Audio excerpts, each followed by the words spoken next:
Following my recent video on what would make you play new maps, Mapcore's recent competition might just give you a reason. It received 98 submissions, which have now been whittled down to 10 finalists.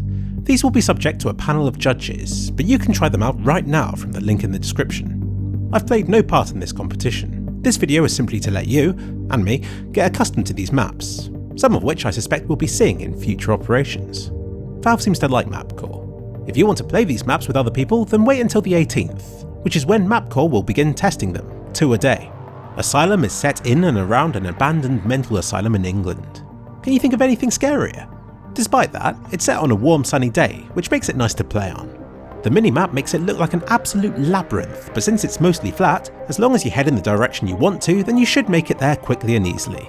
There's more detail to this map than first meets the eye, and I quickly became fond of its imposing architecture and 1.6 style bomb sites, which I suspect will be fun to play. Sadly, this map hasn't had much attention on the workshop right now. It deserves more. Give it a download. Tangerine is a map that stands out because it's really orange, and there are tangerines everywhere.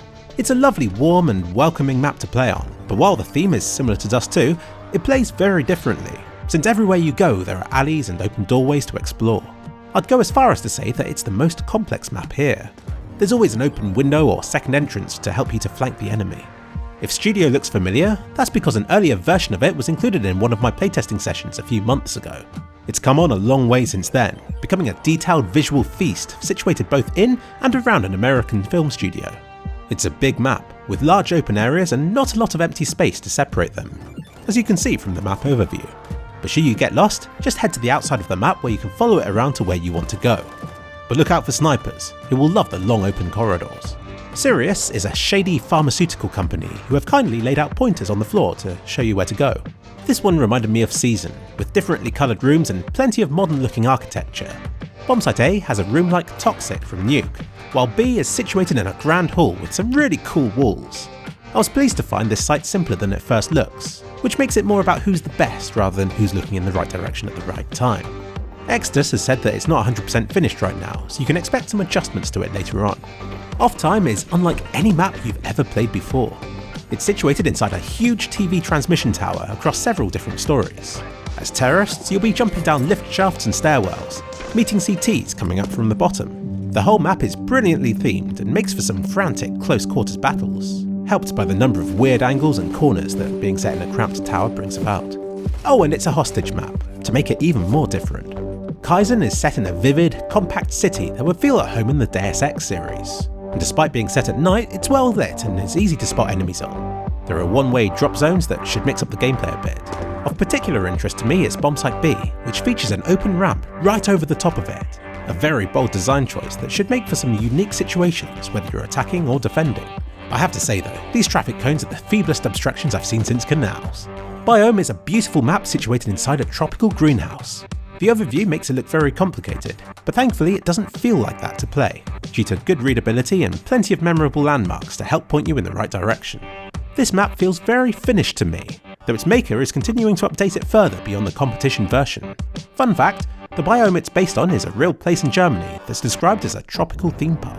I got strong Overpass vibes from Birth, which is an open map with lots of unique angles. There are some potential boost spots, as well as many thin, bangable walls. The layout of this map is very simple and unique, which I suspect will aid people in learning where to go and what to do.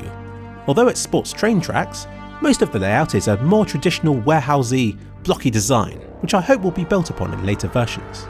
Apollo is the second of just 2 hostage maps to make it to the finals. It works nicely with bots and already sports some fancy features, like custom models and a multi-layered map overview, so its design is quite a bit more complicated than the original overview may suggest. It looks to be a good solid map that I hope does well in the competition, since Hostage Mode really does need some good new maps. And lastly, Abbey, which is a beautiful map located somewhere in France that reminds me a lot of Inferno. It feels very much like the sort of map that Valve would feature in an operation. A good solid layout that looks and plays like you'd expect a good map too. I'm happy to see water being used, both to make it look pretty, but also to soak up falling damage. My one concern is how many spots you can hide in each of the bomb sites. Play your cards right in these locations and you'll be a formidable opponent indeed. What happens now is that these will be rated by 4 judges, all of whom have substantial mapping experience. They'll be aided by 6 guest experts, just to make sure they make the right decisions. You can see the prizes here. The top 4 will also be featured on Faceit for a time, which is about as good an opportunity for maps to be learned as I can think of. Best of luck to all of the entrants, hoping to see them in the next operation.